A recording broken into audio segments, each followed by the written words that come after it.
코로나19가 처음 발견되었을 때요, 발생하였을 때 세상은 얼마든지 제어가 가능하다라고 그렇게 생각을 했습니다. 그런데 요즘 들려오는 그런 소식을 전체적으로 종합해 보면요, 이제 나라들마다요, 이제 손을 놓는 걸 보게 됩니다. 제 아들이 있는 핀란드 같은 경우에도 거의 손을 나라에서는, 국가에서는 이제 놓았다라는 그런 이야기를 들었습니다. 도저히 어떻게 인간이 감당할 그런 상황이 아니기 때문에, 그래서 그냥 자연적으로 이제 정말 사그러지기를 그냥 기대하는 정도의 그런 상황으로 지금 유럽도요 변해가고 있다라는 이야기를 들었고, 우리나라 역시도 마찬가지죠. 16,000명이 나왔다 이런 이야기를 지금 저희들이 전해 듣게 되는데요. 처음에 600명 나왔다고 전 교회를 예배를 드리지 못하게 하고 밥을 먹으면 안 된다라고 하고 난리가 나지 않았습니까? 마치 600명 정도 나오니까 세상이 금방이라도 난리가 날 듯 했지만요, 지금은 16,000명이 나옵니다. 그래서 지금 이제 PCR 검사라고 하는 그런 것도 지금 바꾸는 이유 중에 하나가 도저히 감당이 안 되니까요. 그래서 이제 그 숫자가 이제는 담은 공짜로 해주니까 사람들이 워낙 가서 너도 나도 없이 막 하니까요. 담은 조금이라도 우리나라 사람들은 비용이 이제 발생하면 또 귀찮아서도 마찬가지고 비용 때문에라도 마찬가지고 자꾸만 이제 안 맞게 되어 있습니다. 그래서 이제 숫자 노름을 하자라는 그런 뜻에서 아마 우리나라도 지금 이제 바꾸는 것 같은데요. 오늘 이야기를 들어보니까 이번 코로나19 이 사태로 인해서 전 세계에서 500만 명이 죽었다라는 이야기를 들었습니다. 여러분, 500만 명이라고 하는 숫자는 결코 작은 숫자가 아닙니다. 어떤 전쟁 속에서 이렇게 500만 명이 죽어간 적은 없습니다. 참 죽음이라고 하는 것이 우리 주변에 가까이 있다라는 건 요즘 세상 느끼게 됩니다. 요즘은 어떤 부고장이 와도요, 그냥 안 가봐도 괜찮을 정도의 그런 워낙 많은 죽음이요, 이제 비일비재하다 보니까요. 참 하나님께서 지켜주시지 아니하면 안 되는 세상에 우리가 살고 있구나라는 그런 생각을 다시 한번 해보게 됩니다. 이 세상에 태어나서 이미 살다가 죽어간 사람들 중에서, 또 지금 우리와 같이 이 시대에 살아가고 있는 사람들 중에서, 또 앞으로 이 땅에 태어나서 살아갈 사람들 중에서요, 어느 누구도 자신이 이 땅에 태어나서 영원히 죽지를 않고 자신은 이 땅에서 살 것이라고 생각하는 사람은요, 지금도 생각하는 사람은, 또 생각할 사람은요, 단 한 사람도 바보가 아닌 이상은 없었을 것이고 또 없을 것입니다. 정상적인 사고를 하는 사람이라면 반드시 때가 되면 자신이 죽음이라고 하는 관문을 넘어서서 다음 세계, 영혼의 세계, 영혼의 때를 향하여 가야 한다는 것을 다들 잘 알고 있습니다. 이거 모르는 사람은 단 한 사람도 없습니다. 사랑하는 성도 여러분, 저는 오늘 시간 이곳에서 예배드리는 우리 모든 성도님들이 이 땅에 살아가시면서요, 반드시 자신의 영혼의 때, 자신의 영원한 세계를 확실하고 반드시 제대로 준비하시며 살아가시는 하나님의 사람들이 되시기를 이 시간 축복합니다. 죽지 아니한다면 모르지만 죽는다는 것을 아는데, 그렇다면 다음 세계를요 반드시 꼭 준비하실 수 있기를 원합니다. 이 세상을 창조하신 하신 분은 하나님이십니다. 항상 말씀드리지만 신이라고 스스로 주장하고 또 섬김을 받는 존재는 많지만 내가 이 세상 만들었다라고 하는 분은 하나님 한 분밖에 없으십니다. 이 하나님께서 분명히 성경을 통해서 말씀하고 계십니다. 히브리서 9장 27절에 보면 한 번 죽는 것은 사람에게 정해진 것이요 그 후에는 심판이 있으리라 라고 말씀하십니다. 이 땅에 태어난 모든 사람은 반드시 죽게 되어 있습니다. 그리고 죽는 것으로 끝나는 것이 아니라 반드시 심판이 있다라고 말씀을 하고 있습니다. 다시 한번 말씀드리자면 한 번 죽는 것은 사람에게 정해지는 것입니다. 어느 누구도 이 하나님께서 정하신 것을 거스를 수가 없습니다. 또 사람이 이 땅에 태어나서 죽는 것으로 끝나는 것이 아니다라는 것을 성경은 말씀하고 있습니다. 반드시 모든 사람은 죽게 되고 죽은 이후에는 심판이라고 하는 것을 받아야 합니다. 이 심판이 있는 이유는요, 사람이 죽고 나면 그냥 그대로 끝나는 것이 아니라 영혼의 세계는요 두 세계로 나뉘어지기 때문입니다. 흔히 사람들이 말하는 한 세계는 천국이라고 하는 세계고 또 한 세계는요 사람들이 말하는 지옥이라고 하는 세계입니다. 사람이 죽은 이후에는 천국 아니면 지옥을 향해 가게 되어 있습니다. 죄송하지만 여러분들의 사랑하는 이들 중에서 혹여나 이 땅에서의 삶을 마치고 떠나간 분이 있다면 그분들은 분명 천국 아니면 지옥 두 곳 중 한 곳에 가 있을 겁니다. 그리고 천국이라고 하는 곳은요 영원한 복락을 누리는 곳입니다. 그리고 지옥이라고 하는 것은 영원히 고통을 받아야 하는 곳입니다. 단 한 번도 쉼이 없는 고통을 영원히 받아야 하는 곳이 바로 지옥입니다. 저는 이 시대에 이 땅에서 살아가는 사람들이 속지 말아야 할 것이 크게 두 가지가 있는데, 첫 번째는요, TV나 영화를 보면 자꾸만 윤회가 나오는 것을 우리가 보게 됩니다. 다시 말해서 전생이 어떻다, 그 다음 생에 뭐 태어나면 뭐 어쩌고 저쩌고. 여러분, 사람은요 윤회되지 않습니다. 이 윤회설을 만든 사람은 바로 부처지요. 그런데 여러분, 그는 자기의 삶도 자기의 영혼의 때도 제대로 준비하지 못한 사람일 뿐입니다. 그냥 추측성으로 그냥 한 말에 불과합니다. 사람은 죽으면 천국 아니면 지옥으로 반드시 갑니다. 두 번째로, 죽으면 끝이 아닙니다. 많은 사람들이 이 시대에 자살을 하는데요, 오늘 아침 뉴스도 보니까 이 코로나 사태 때문에 많은 사람들이 자살을 생각해 본다라는 그런 조사가 나왔더라고요.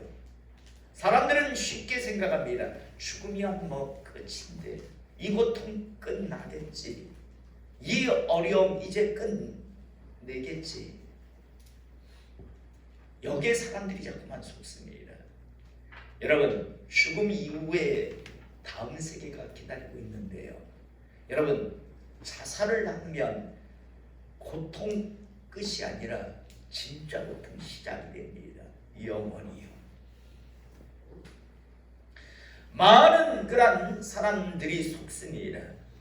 윤회에 대한 전생이 어떻다, 내생이 어떻다, 그래가지고 다시 태어나면 너를 만나겠다, 너와 꼭 다시 한번 만나겠다라는 그런 대사가 난무합니다. 많은 사람들이 여기에 속기도 하고요, 또 죽으면 끝이라고 하는 사탄, 마귀, 귀신들의 속삭임에 속아서 자신의 목숨을 참 많이들 끊어냅니다. 그런데 죽고 나서 후회하죠.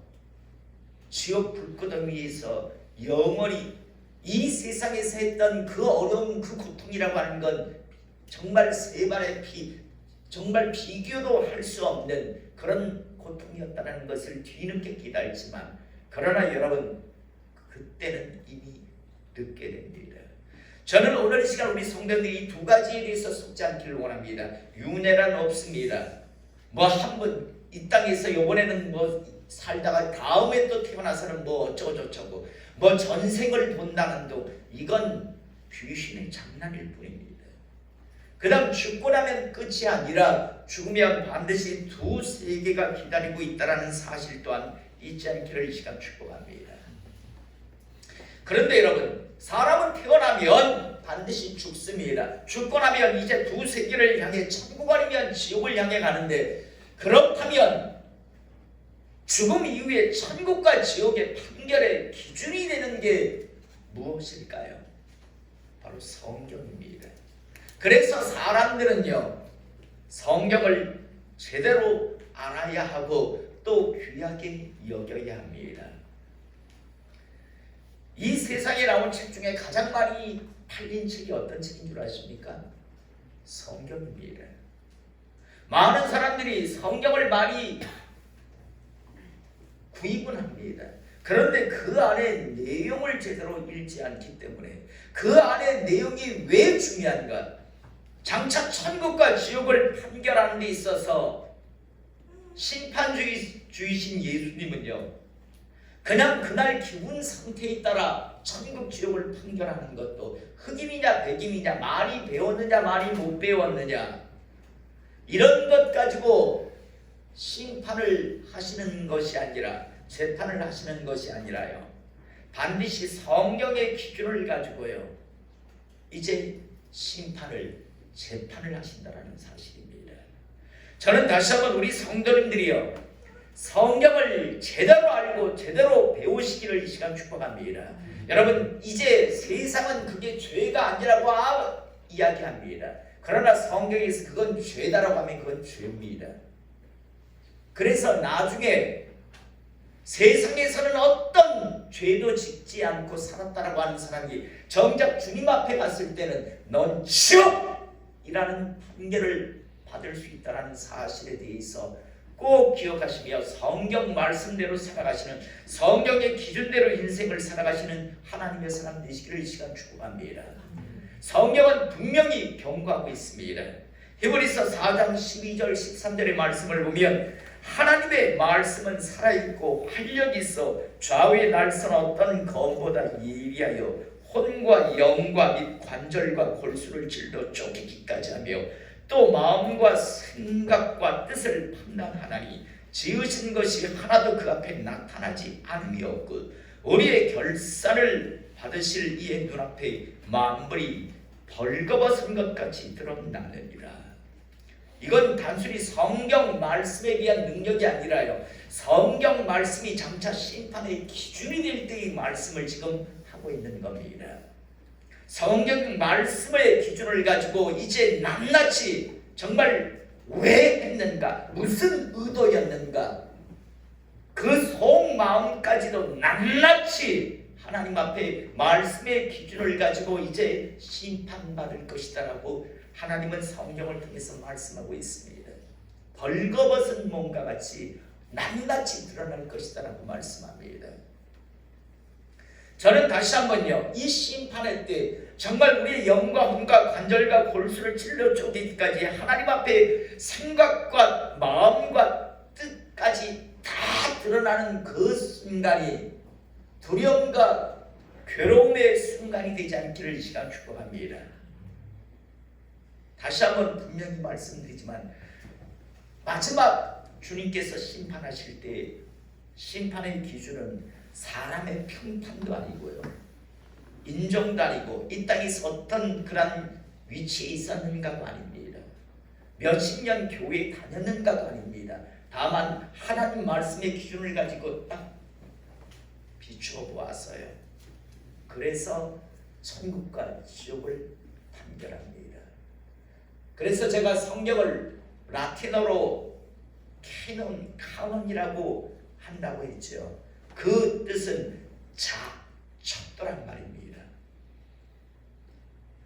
장차 우리의 천국 지옥을 판결하는 자가 될 것이다. 그래서 성경을 다른 말로 척도란 그런 뜻을 가지고 카논이라고 그렇게 부르기도 합니다.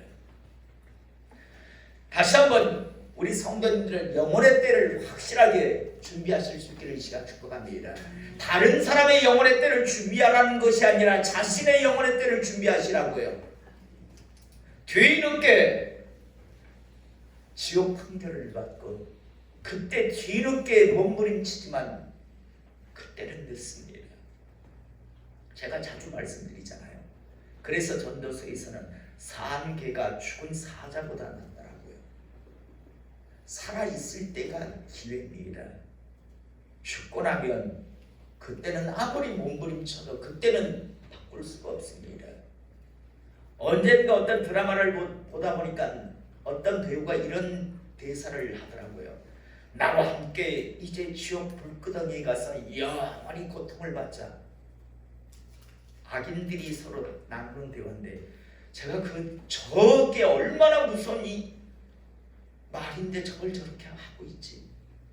나하고 지옥 불구덩이에 같이 가자. 그래서 그곳에서 지옥에서 영원히 지옥의 고통을 서로 받자라고 하는데요. 저기 말이 쉽지. 저기 영원히 지옥 불구덩이 위에 있어 고통을 받는다. 저 말의 의미를 정말 알고나 저 배우는 저런 대사를 할까라는 그런 생각을 한 적이 있습니다. 다시 한번 이곳에서 예배드리는 저도 우리 성도님들도 간절히 소원합니다. 지옥까지 않기를 이 시간 축복합니다.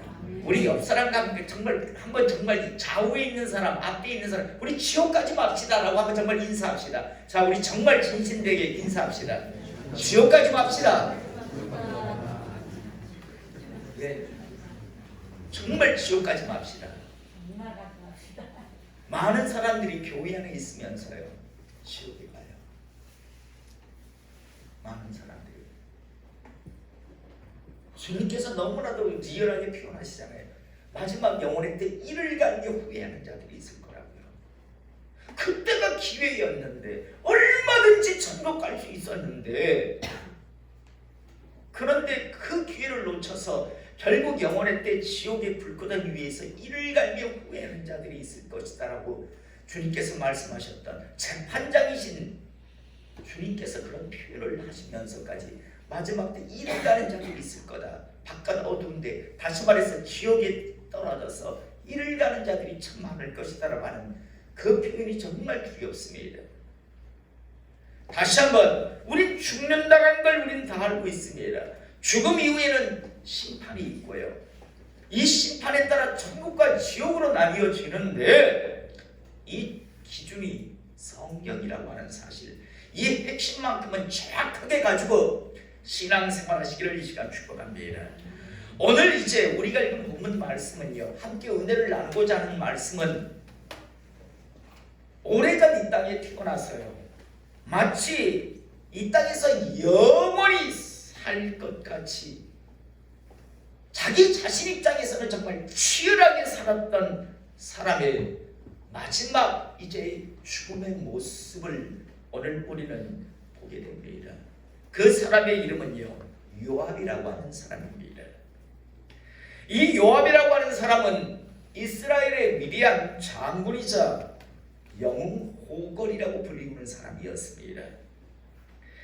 요압은요 평생을 다윗과 함께하면서 수많은 전쟁에 나가 승리를 거둔 사람인데, 그래서 세상 사람들이 볼 때는 이스라엘의 군대 장관, 국방부 장관 자리에까지 올랐으니 군권을 장악한 사람이 되었으니 출세한 사람, 성공한 사람이라고 불릴 수는 있었는데요.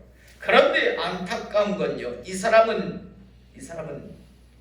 전혀 살아가면서 하나님을 의식하는 삶을 살지 않았어요. 나아가 자신의 영혼의 때를 준비하지 않고 살았습니다. 그는 오직 이 땅에서의 삶에 연연하며 인생을 살았습니다. 그런데 이 요압이라고 하는 사람이 이 땅에서 영원히 살면 좋았을 텐데 역시 이 사람도 오늘 죽음을 맞이합니다. 그런데 문제는요, 하나님을 의식하지 않고 살았고 자신의 영혼의 때를 준비하지 않고 지금 죽음을 맞이한다는 겁니다. 오늘 28절의 말씀을 보면 그 소문이 요압에게 들리게라고 지금 말씀이 나옵니다. 자, 여러분, 이 소문이 어떤 소문인가? 그리고 지금 요압은 어떤 상황에 처해져 있는가? 우리가 잘 알다시피요, 솔로몬은 다윗의 5번째 아들입니다. 다윗의 첫 아들인 암논은요, 배다른 여동생 다말을 성추행했다가 결국 다말의 이복 배다른 형제지요, 압살롬에게 결국 죽음을 당합니다. 그래서 다윗의 첫 아들은 그렇게 비참하게 형제간의 그러한 살해 사건에 의해서 죽었습니다. 둘째 아들 길르압은요, 어렸을 적에 죽었습니다. 많은 사람들이 밧세바와 다윗 사이에 태어났다가 그렇게 기도하다가 죽어간, 태어난 지 얼마 안 돼서 죽은 아들을 길르압이라고 이야기합니다. 그 다음 셋째 아들이 압살롬이었습니다. 그런데 우리가 잘 알다시피 암논을 죽이고 또 나중에 반역을 일으켰다가 요압에 의해서 압살롬은 죽음을 당합니다. 그 다음에 네 번째 아들이 누군가면 아도니아였습니다. 아도니아는 자기가 왕이 되고 싶은데, 그런데 자기 아버지 다윗도 나아가 하나님의 뜻도 다음 왕이 솔로몬이라는 것을 그는 알고 있었습니다. 순서로 볼 때 분명히 자기가 왕이 되어야 할 것 같은데 왕감이 아니었어요. 그러다 보니까 아비 다윗도 나아가 하나님의 뜻도 솔로몬에게 있다는 걸 알게 되는데, 그런데 아버지가 이제 늙어서 서서히 힘이 없자, 그 아비는 다윗이죠.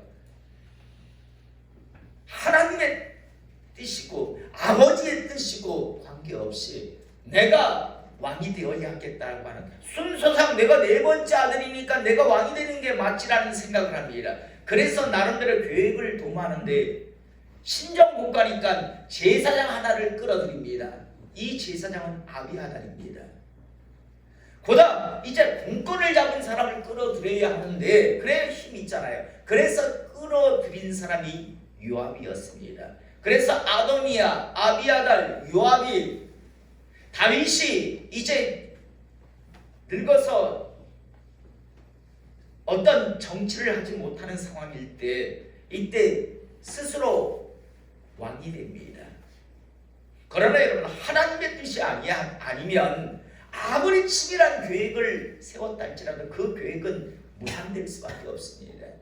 이 계획이 나중에 이제 드러나게 되고 솔로몬이 결국 왕이 됩니다. 이렇게 되니까 이 아도니아, 아비아달, 요압은요, 쿠데타를 일으킨 반역자가 되어버리는 겁니다. 하지만요, 솔로몬은 이 아도니아를 바로 죽이진 않습니다. 자기 형이기도 하지만 반역을 분명 일으켰지만 그러나 죽이진 않습니다. 처음에 살겠다고 성전풀을 가서 막 잡기도 메어 살려고 몸부림치는 그 자기 형을 보면서, 반역을 일으킨 아도니아를 보면서 바로 죽이지 않습니다. 그러나 다시 한번 그런 의도를 보이면 절대 가만히 안 두겠다라고 경고를 하지요. 그러면 이때 그만두었으면 좋았을 텐데, 그런데 이 아도니아가 이 왕 되고자 하는 이 마음을 못 버리죠. 그래서 솔로몬의 어머니인 밧세바를 찾아가서 뭐라고 이야기합니까? 다윗이 나이가 들어서 몸이 추우니까 동료, 첩이 아닙니다. 젊은 여자아이를 난로 대신 넣어주, 그 당시에는 그런 일이 있었습니다. 아비삭이라고 하는 이런 동료를 이렇게 나이 들어서 품었던, 이렇게 난로같이 이렇게 품었던 그런 여인이 있습니다. 이 아비삭을 자기 여자로 달라 합니다. 여러분, 이 의도가 무엇인가 하면 아직까지 포기하지 않았다는 이야기거든요. 전 왕의 여자를 취하는 사람은 공식적으로 왕위를 물려받는 그런 것이 됩니다.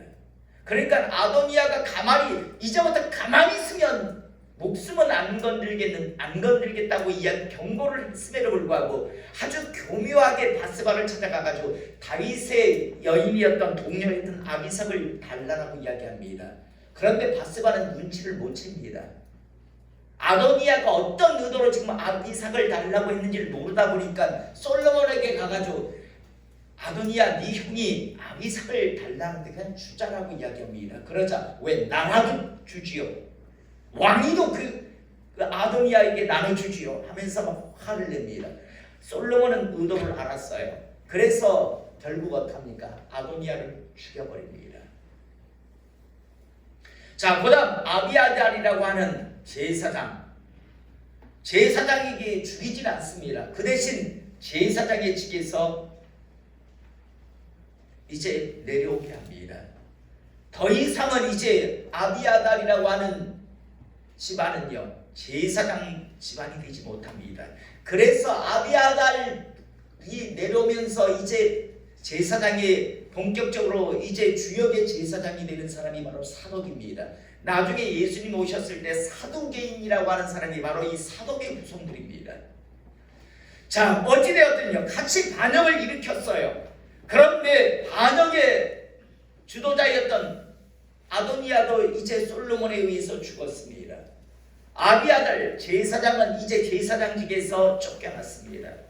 이 소식이 지금 요압에게 들려왔습니다. 자, 이때 그가 여호와의 장막으로 도망하여 제단 뿔을 잡으니, 여러분, 제단 뿔을 잡는다는 건 이건 목숨을 구원하는 겁니다. 동서양을 막론하고요, 반역을 일으킨, 쿠데타를 일으킨 사람들은 살려두는 이유가 없습니다. 반드시 다 제거하게 되어 있습니다. 자기도 알고 있었어요, 요압도. 자, 이는 그가 다윗을 떠나 압살롬을 따르지 아니하였으니 아도니아를 따랐습니다. 아도니아를 따라 반역에 동참했기 때문에, 그래서 살고자 하여 제단 뿔을 가서 지금 찾고 있었던 겁니다. 살려달라는 겁니다. 날 좀 살려줄 수 없겠냐고 지금 메어 달리고 있는 겁니다.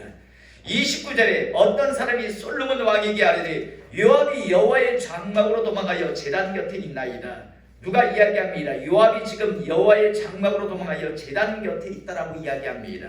솔로몬이 여호야다의 아들 브나야를 보내며 이르되 너는 가서 그를 치라, 가서 죽여라라고 지금 이야기합니다.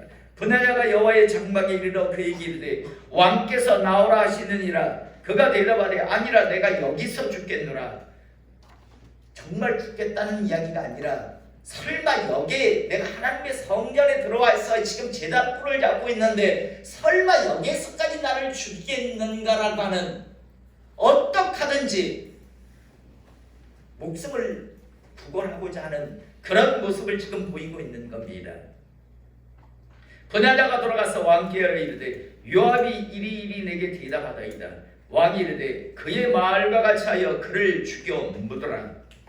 성전 안에서 제단 뿔을 잡고 있다 할지라도 들어가서 죽여라라고 이야기합니다. 요압이 까닭 없이 흘린 피를 나와 내 아버지 집에서 내가 취하리라. 여호와께서 요압의 피를 그의 머리로 돌려보내실 것은 그가 자기보다 의롭고 선한 두 사람을 쳤음이니 곧 이스라엘 군사령관 느리 아들 아브넬과 유다 군사령관 예델의 아들 아마샤를 칼로 죽였습니다. 이 일을 내 아버지 다윗은 알지 못하셨나니 그들의 피는 영영이 요압의 머리와 그의 자손의 머리로 돌아갈지라도 다윗과 그의 자손과 그의 집과 그의 왕위에는 여호와께로 말미암는 평강이 영원히 있으리라 라고 말씀합니다. 자, 여기서 요압이 죽인 두 명의 사람이 나오고 있습니다. 아브넬이 누굽니까? 사울이 이스라엘을 통치하는 왕으로 있을 때 군대 장관이었던 사람이 아브넬입니다. 그런데 나중에 이 사울이 죽자 이제 사울의 아들이었던 이스보셋이 잠시 이제 이스라엘의 왕으로 있게 되는데요. 이때 나름대로 군대 장관이라고 하면서 실상은 이스보셋은 꼭두각시 왕이었고 실권을 가지고 있었던 사람이 누구였는가 하면 아브넬이었습니다. 그런데 여러분 잘 알다시피 아까도 다윗의 여인을 아도니아가 요구했듯이요. 사울 왕의 첩이 있었는데 리스바라고 하는 여자입니다. 그런데 리스바를 이 아브넬이 취합니다. 실은 아브넬이 그렇게 좋은 사람은 아닙니다. 사울의 첩이었던 리스바를 자기 여자로 만들어 버립니다. 이건 무슨 뜻이 된다고 했습니까? 다음 왕은 나다라는 그런 세상 사람들에게 실은 왕은 나다, 이스보셋은 꼭두가시고 왕은 나다라고 하는 그런 뜻을 내입하고 있습니다. 그러자 이스보셋이 가만히 있을 수 없잖아요.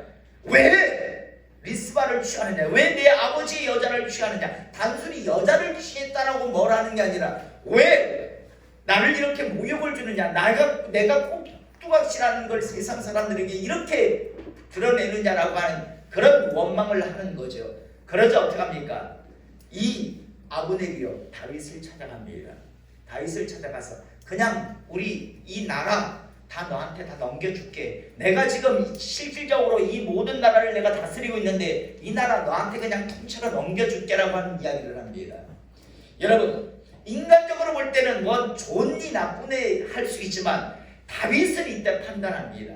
어떤 판단을 하는가 하면 그래 이렇게 해서 하나님의 나라가 든든히 통일된다면 이건 하나님의 영광이 된다라고 생각하고 그래서 아브넬의 이 제안을 받아들입니다. 자 여기까지는 좋은데 요압이 이 말을 딱 듣는 순간 어떤 생각을 하냐면 야 아브넬이 저런 식으로 해가지고 다윗과 함께하면 내 자리가 흔들릴 수 있는데 라는 생각을 하는 거죠. 자기의 정적이 되는 거죠. 그래서 아브넬을 쫓아가서 결국은 암살해버립니다. 요압이 결국 아브넬을 가서 죽이고요. 두 번째로 아마샤가 누군가 하면 압살롬이 반역을 일으켰을 때 압살롬의 반역의 군대 장관이었습니다. 그런데 성경을 자세히 읽어보면요. 이 아마샤는 요압의 사촌이었습니다. 이모의 아들이었습니다. 아마샤가. 이모의 아들인데 지금 다윗이 이제 어쨌든 압살롬이 반역을 일으켜서 나라가 어수선한 상황에서 빨리 이 모든 것을 덮기 위해서는 빨리 마무리하기 위해서는 아마샤를 이제 받아줍니다. 그런데 요압 입장에서는 또 이것도 정적이거든요. 야 이거 놔두면 내 자리가 조금 그래도 위태로울 수 있다 싶어서 자기의 사촌인데도 불구하고 잠시 이야기 좀 하자라고 불렀다가 칼 떨어뜨린 척합니다. 칼을 떨어뜨린 척하니까 칼 죽는 척하면서 방심하는 사이 그 칼을 들어서 다시 찔러서 죽여버립니다. 아브넬, 아마샤 이렇게 다 죽였고요. 또 요압은 이 사람들만 죽은 게 아니죠. 누굴 죽였습니까? 바세바의 남편 우리아를 죽인 사람도 바로 이 요압이었습니다. 다윗에게 연락을 받고요. 자기의 어떤 그 권력을 위해서 결국 우리아를 갖다가 함정에 빠뜨려서 죽게 한 장본인이 바로 요압이었습니다. 더 나아가요. 나중에 압살롬도 죽이죠. 다윗이 그렇게 죽이지는 말아달라고 부탁을 했음에도 불구하고 얼마든지 살릴 수도 있음에도 불구하고 요압은 압살롬까지 죽입니다. 다시 말해서요. 자기의 출세, 자기 어떤 권력 유지에 걸림이 되는 사람이라면 그가 누구든 왕의 아들이든 아니면 자기의 친척이든 상관 안 했습니다. 다 죽여버렸습니다.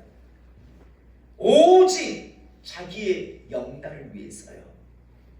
마치 이 땅에서 영원히 그 권력을 누리며 살 것 같이 그렇게 다른 사람들을 죽이면서까지 그렇게 살았던 사람이었는데요. 이제 때가 되니까요. 결국 아도니아의 반역에 연루가 되고 마지막에는 살고 싶다라고 제단불을 잡으면서까지 내어 달렸지만 결국 솔로몬의 위손을 죽음을 맞이하는 것을 우리가 보게 됩니다. 저는 오늘 시간 우리의 마지막 모습이 이렇게 비참하지 않기를 시간 축복합니다. 어떻게든지 개똥같이 굴러도 하루 이 땅에 있으니 하루가 좋다라며 어떻게든지 하루를 더 살기 위해서 전전긍긍하는 그런 마지막 모습이 되지 않기를 이 시간 축복합니다. 미리 건강할 때, 시간 있을 때 자신의 영혼의 때를 잘 준비하시며 사심을 통해서 마지막 순간이 찾아왔을 때 담담하게 그 마지막 순간을 맞이하고 그 다음 영혼의 세계를 향해 나갈 수 있기를 원합니다. 여러분 베드로를 보시고요, 사도 바울을 보십시오. 담담합니다. 다니엘 담담합니다. 자신의 영혼의 때를 정말 제대로 준비한 사람들은 아주 담담하게 마지막 순간, 마지막 때가 다가옴을 알고도 담담하게 그 때를 맞이하고 다음 세계를 향해 갑니다. 그런데 입으로는 다음 세계를 준비하니 영혼의 세계 예수 그리스도가 어쩌고 저쩌고 하지만 준비하지 아니한 자들은요, 목사라고 하지만 신사참배를 하면서까지 어떻게든지 이 땅에서 하루를 더 살아보겠다고 몸부림치기도 한 역사를 우리는 잘 알고 있습니다. 다시 한번 자신의 영혼의 때를 준비하시는 저와 우리 성도님들이 될 수 있기를 원합니다. 그래서 그때가 언제가 되든 간에 그때가 우리 눈앞에 다가왔을 때 담대하게 그 죽음이라는 관문을 넘어서서 갈 수 있기를 원합니다. 왜? 더 나은 세계를 향해 가니까요. 더 좋은 세계를 향해서 영원한 확실한 복락의 세계를 향해 가니까 미련도 후회도 없이 그렇게 갈 수 있습니다. 그러나 준비하지 않았다면, 준비되지 아니하였다면 통곡하십시오. 정말 통곡하십시오. 진짜 고통이 이제 기다리고 있으니까요. 저는 오늘 이 시간 먼저 자신의 영혼의 때를 준비하는 저와 우리 성도님 되시기를 이 시간 축복합니다. 나아가 특별히 2022년 부정 연휴로 인해서 이제 여러분들의 사랑하는 이들을 오래간만에 만나보게 될 겁니다. 저는 여러분들의 그 사랑하는 이들에게도 이 소식을 전할 수 있기를 이 시간 축복합니다. 준비하고 있는 사람이라면 괜찮겠지만 준비하지 않고 있다면 그 사람들에게요, 이 사실을 정확하게 전달하시기 바랍니다. 영혼의 때를 준비하라고요. 다른 사람의 영혼의 때가 아니라 바로 자신의 영혼의 때를 준비하시라고 꼭 전해 주시기 바랍니다. 그들이 듣고도 스스로 준비하지 아니한다면 우리들에게 원망할 일은 없겠죠. 그러나 우리는 각자 영혼의 때를 준비하면서 그들에게 말해주지 않는다면 그들은 아마 지옥의 불구덩이 위에서 우리를 얼마나 원망하겠습니까? 지는 알았으면서, 지는 정확하게 알고 있으면서, 그래서 자기는 영혼의 때를 했으면서 나한테는 그 말 한마디를 안 해주어서 나를 이렇게 지옥으로 보냈다라고 그렇게 원망하지 않겠습니까? 오늘 이 시간 다시 한번 이번 이 연휴 기간 동안 여러분들이 만나는 그 사랑하는 사람들에게 꼭 전해 주십시오. 영혼의 때를 준비하며 살라고요. 순서 없이 어느 날 갑자기 우리에게 찾아올 텐데 준비하지 않고 산다는 건 그건 정말 어리석은 일이라고 정확하게 전달하시는, 그래서 우리 성도님들도 다 영혼의 때를 확실하게 준비하셔서 영혼의 때가 다가왔을 때 두려움과 공포가 아니고 여러분들의 사랑하는 이들도 죽음의 그 관문이 찾아왔을 때 두려움과 공포가 아닌 그런 복된 구정 이 연휴의 그런 만남이 될 수 있기를 이 시간 주님의 이름으로 축복합니다. 기도하겠습니다.